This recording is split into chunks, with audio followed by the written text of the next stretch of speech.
Baik. Bismillahirrahmanirrahim. Assalamualaikum warahmatullahi wabarakatuh. Untuk narasumber kedua yaitu atas nama Bapak Abdul Rojak, saya izin menyampaikan CV-nya. Nama beliau adalah Bapak Abdul Rojak SS. Beliau lahir 13 Desember 1983.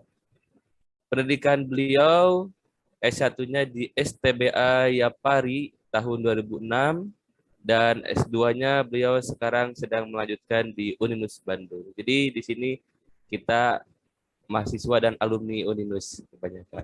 Kemudian keterampilan beliau yaitu beliau public speaking, desain grafis juga. Beliau mampu menguasai desain grafis.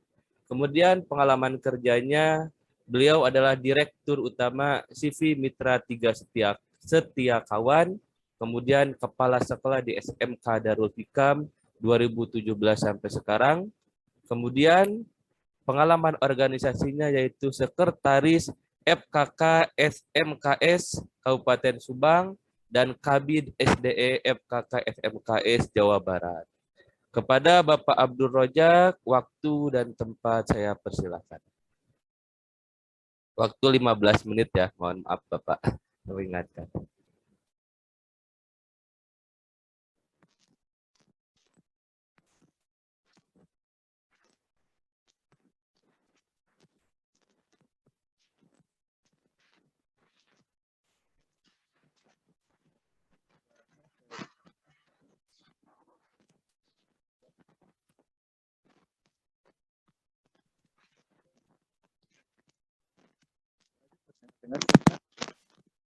Sudah Pak.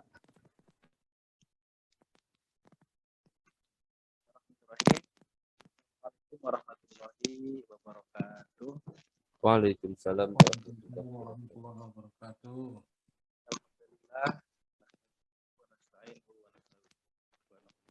Mohon maaf Pak, suaranya kecil.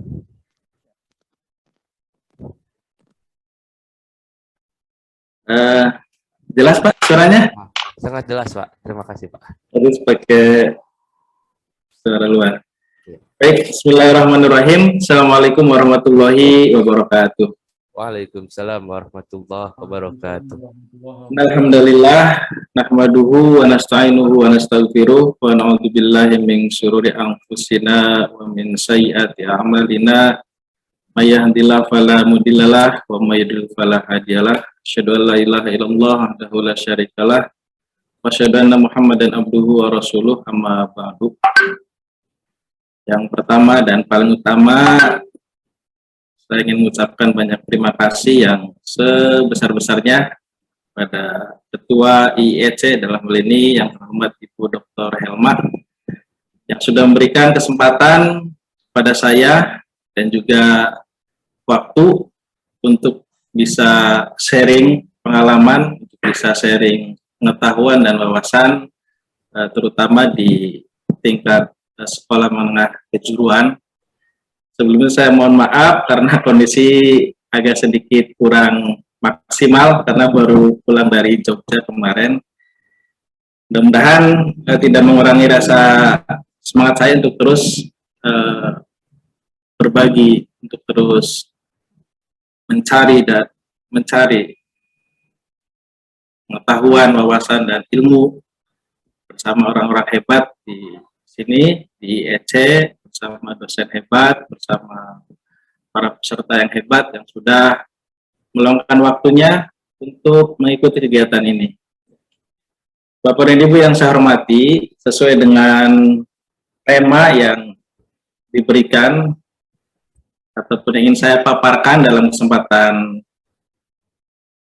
webinar pada kesempatan kali ini, yaitu dengan tema mendongkrak lulusan SMK yang bermutu. Ya, karena terus terang untuk lulusan SMK ini menjadi salah satu prioritas yang sekolah kami unggulkan, ya, sesuai dengan visi dan misi SMK Darul Hikam Binong, menciptakan lulusan yang berkarakter, unggul, profesional dan kompetitif berbasis teknologi dan bisnis di tahun 2025. Gitu ya. Sebelum saya memaparkan materi ini, terlebih dahulu saya ingin sharing dulu terkait SMK yang sedang saya pimpin pada saat ini. SMK Darul Hikam Binong ini, seperti yang tadi disampaikan oleh Pak Ana, bahwa kalau Pak Ana from nothing to something, kalau saya from zero to hero, gitu ya. Pak, punten Pak. Lagi. Kalau Pak Ana tadi from something to something, from nothing to something, kalau saya from zero to hero, gitu ya. Karena sebetulnya sama ya, kalau di lembaga pendidikan, khususnya di swasta, itu perlu kerja keras, perlu link ya, untuk bisa mengembangkan lembaga pendidikan yang dipimpinnya ya. Apalagi dengan sekarang dengan persaingan yang sangat ketat, dengan maraknya lembaga pendidikan di tiap-tiap kecamatan, bahkan hampir tiap gang sekarang ada sekolah SMK itu, termasuk di saya itu kurang lebih ada sekitar 8 lembaga pendidikan yang setara ya, setara SMK. Dan itu menjadi salah satu tantangan bagi kami untuk terus ya memberikan pelayanan yang terbaik, untuk terus mengimprove agar sekolah kita juga menjadi salah satu sekolah yang menjadi pilihan bagi orang tua siswa, tentunya dengan memberikan hal-hal yang positif, dengan memberikan daya jual yang meyakinkan agar mereka bisa tertarik untuk melanjutkan pendidikan di SMK, Bu. Lembaga pendidikan yang akuntabel, pengelolaan sumber daya manusianya baik, bahkan bisa mengantarkan lulusannya ke perguruan tinggi, bahkan bisa melanjutkan ataupun bisa masuk ke dunia industri, itu menjadi salah satu sekolah yang menjadi pilihan masyarakat saat ini, gitu ya. Karena SMK itu didesain memang untuk disiapkan masuk ke dunia kerja dan industri, ya. Sesuai dengan Undang-Undang Nomor 20 Tahun 2023 Pasal 15, bahwa pendidikan kejuruan merupakan pendidikan menengah yang menyiapkan peserta didiknya untuk siap diterjunkan ke dunia industri ya, ataupun dunia usaha. Tetapi dalam kenyataannya, gitu ya, seperti yang terlihat di gambar, what job was needed and what was need to do the job, menurut Thomson. Kerjaan apa yang dibutuhkan dan apa yang dibutuhkan untuk melakukan sebuah pekerjaan. Ini ada sebuah gap ya antara lembaga pendidikan dengan industri. Ya. Ada sebuah gap antara lembaga pendidikan dan industri, ya, di mana belum adanya sinkronisasi, ya, belum adanya keselarasan antara yang dibutuhkan oleh industri dengan apa yang dipelajari di sekolah. Oleh karena itu, pemerintah sekarang mengupayakan adanya sebuah link and match, gitu ya, link and match, sehingga sekolah akan dapat dengan mudah bekerja sama dengan industri apabila tahapan-tahapan itu dilakukan. Yang pertama adalah agar bisa sinkron ataupun agar bisa selaras dengan industri, sehingga apa yang dibutuhkan industri itu bisa diakomodir oleh sekolah. Yang pertama yang harus dilakukan adalah sekolah melakukan sinkronisasi kurikulum. Ya. Sinkronisasi kurikulum itu adalah sekolah melakukan kerjasama ataupun MOU dengan salah satu industri, ya, sesuai dengan kompetensi yang ada. Kemudian kurikulumnya diselaraskan. Sehingga apa yang menjadi kebutuhan industri, apa yang menjadi kebutuhan pasar itu bisa diakomodir dan dipelajari di sekolah. Sehingga pada saat siswa lulus, pada saat siswa selesai pendidikan di sekolah, itu akan dapat dengan mudah untuk mendapatkan pekerjaan. Karena apa yang sudah dipelajari di sekolah sama dengan yang dibutuhkan dengan industri. Dan ini sudah mulai gencar dilakukan oleh masing-masing lembaga pendidikan agar lulusannya bisa terserap ke dunia industri ataupun dunia usaha. Setelah melakukan sinkronisasi kurikulum, tahap yang berikutnya adalah industri wajib memberikan pelatihan ataupun guru tamu kepada sekolah. Ya. Tahap yang pertama tadi melakukan MOU dengan cara melakukan sinkronisasi kurikulum. Tahap berikutnya adalah industri memberikan pelatihan kepada guru yang ada di sekolah. Sehingga apa yang nanti akan diajarkan kepada siswa itu betul-betul sesuai dengan harapan. Bisa coba dicek, Pak. Ya. Kemudian tahap yang ketiga adalah Dicek atau sudah dicek. pemberian magang, ya, pemberian magang ataupun prakrin, praktek kerja industri ataupun PKL. Dalam hal ini siswa wajib melakukan kegiatan praktek kerja industri sesuai dengan instruksi bahwa untuk prakrin itu idealnya 1 semester, ya, ataupun 6 bulan. Karena kondisi sekarang sedang pandemi, maka untuk kegiatan prakrin sepertinya dibatasi antara 2 sampai 3 bulan.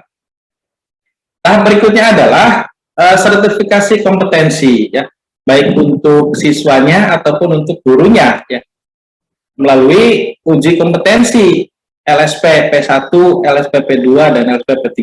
Karena yang berhak mengeluarkan sertifikat kompetensi adalah lembaga sertifikasi profesi. Sehingga kompetensi yang memang diuji itu betul-betul kompeten, ya. Sehingga siswa mempunyai bekal yang cukup untuk berkiprah di dunia industri, dunia usaha, bahkan untuk bisa melanjutkan ke perguruan tinggi. Dan yang tahap berikutnya adalah komitmen untuk menyerap lulusan, ya.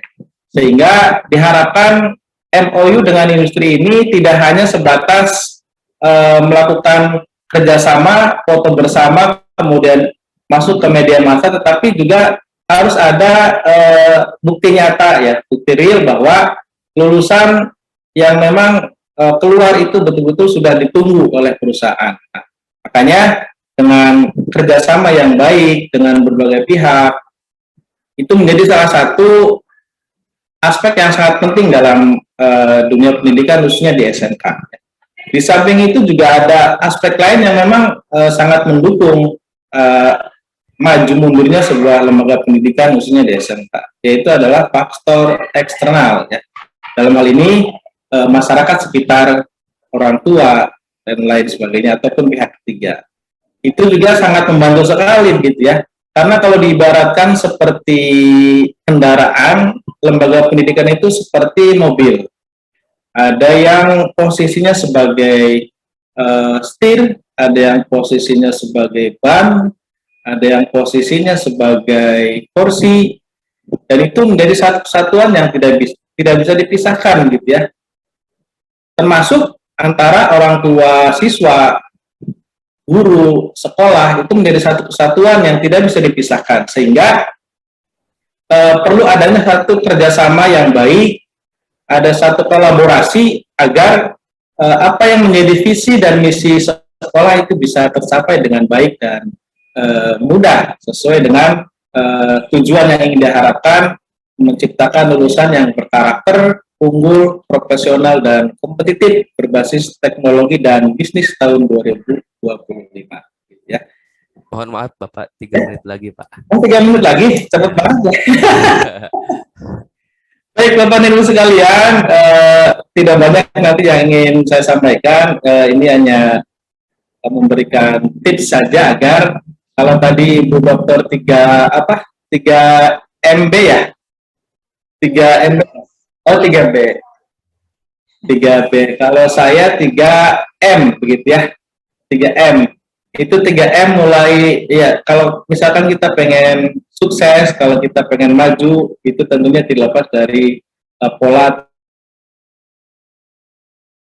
diri sendiri. Jadi kalau kita ingin maju, ingin sukses, ya kita harus mulai dari diri sendiri. Ada kemauan yang kuat, ada dorongan yang kuat dari diri untuk bisa menjadi sukses, ya. Karena tanpa ada kemauan dari diri sendiri, it's nothing, ya, tidak ada artinya. tidak terbawa-bawa, tidak ke bawah-bawah, tetapi muncul dari diri sendiri. Itu M yang pertama. Kemudian M yang kedua adalah mulai dari hal yang terkecil gitu ya. Sesuatu yang besar itu awalnya kecil ya. Jadi kalau kita pengen besar, kalau kita pengen sukses, kalau kita pengen maju, itu dari hal yang kecil. Misalkan ada lampu nyala, matikan, ada sapu menghalangi, amankan, ada sampah, ambil, dan sebagainya. Itu dari mulai hal yang terkecil, walaupun kelihatan sepele, tapi efeknya sangat besar sekali. Dan M yang terakhir adalah mulai dari saat ini. Kalau ingin maju, jangan ditunda-tunda. Kalau bisa dikerjakan 5 menit, kenapa harus 10 menit? Ya. Baik, itu saja mungkin yang bisa saya sampaikan. Mudah-mudahan kita juga bisa sharing, karena terus terang lembaga pendidikan di SMK Doli Tambino, khususnya yang saya pimpin ini, kurang lebih usianya baru 10 tahun. Tetapi dengan usia yang masih belia, alhamdulillah dari segi jumlah siswa dari tahun ke tahun mengalami progres yang signifikan ya. Dari mulai siswa mulai dari 30, kemudian 90, 180, bahkan sekarang sudah melebihi 200 ya. 210, dan target saya untuk tahun ini siswanya bisa mencapai 400 gitu ya. Mudah-mudahan dengan usaha dan kerja keras serta kerjasama yang baik antar elemen di dalam sekolah, baik itu yayasan, lembaga, guru, siswa, orang tua, bahkan alumni, itu menjadi salah satu aset yang sangat berharga untuk kemajuan lembaga sebuah pendidikan. Dan sarana-prasarana juga alhamdulillah dari yang awalnya 2 lokal, sekarang untuk ruang belajar sudah ada 8 lokal, ruang praktek siswa sudah ada 3, ruang lab juga punya 1, ruang perpustakaan, kemudian ruang BP, ruang guru, ruang kepala sekolah, dan sarana olahraga. Alhamdulillah dari tahun ke tahun kita terus berbenah, terus melakukan sebuah perubahan ya, agar dari tahun ke tahun ada sebuah perubahan yang berarti walaupun dilakukan secara bertahap.